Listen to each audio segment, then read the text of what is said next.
So this is a bit of a different video, and for the longest time my biggest goal has been to work in the field of mental health. When I was in my teen years, my mental health was not in a good place. I really struggled through my GCSEs, and I won't go into the specifics, but I felt quite let down by the mental health services in my area. I made it my ambition to work in the field and strive towards better, patient-centred, trauma-informed care. I studied psychology A-level and I worked hard. I got onto a clinical psychology master's, and then I landed a job as a low-intensity therapist. And that's where I've been for the last 3.5 years. You guys see me talk about it. I've done videos on my job. I have seen patients come and go, celebrated wins together, faced anxieties together. I've heard stories of grandchildren's birthday parties, old ladies in their gardens, and what the neighbour's cat has been up to. I have met so many amazing, inspiring people, and I've learned something new from every patient that I've worked with. It's not an easy job, and I have made videos on exactly what I do and how I got into it, but yeah, it's definitely not easy. Even from within the system, it's hard to initiate change.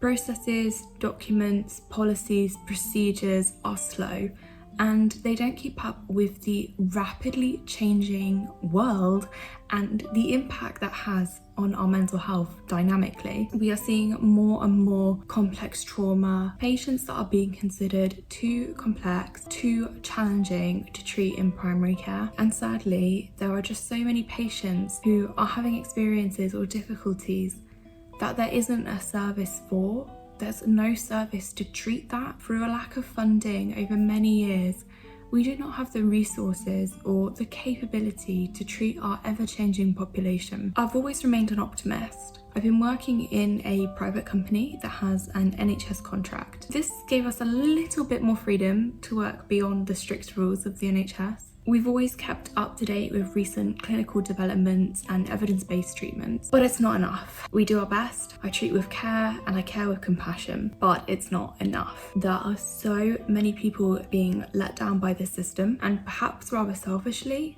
I'm burnt out. It's incredibly emotionally challenging to log in every day and face a new wave of patients, of names, stories, people that I know we can't help. It's hard to say no and to try and frame that in a way which doesn't sound like, no, you're too complicated for us.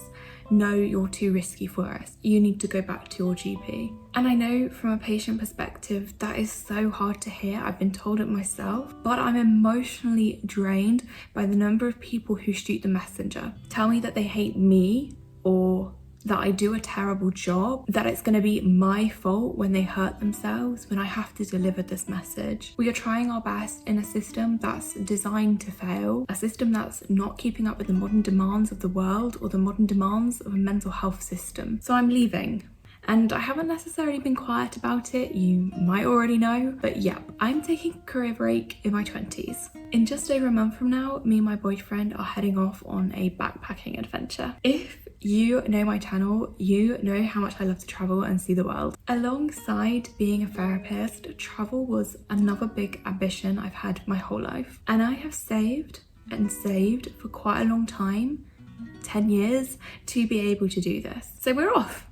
And yes, you might have sussed this out already. I've not been quiet about it, but I'm here to finally confirm I'm leaving my job and I'm going travelling. I cannot believe how quickly this has come round from when we booked our flight back in January, February, a long time ago. We have so many adventures planned, and of course I'll be taking you along with. As for my career, it's not a never.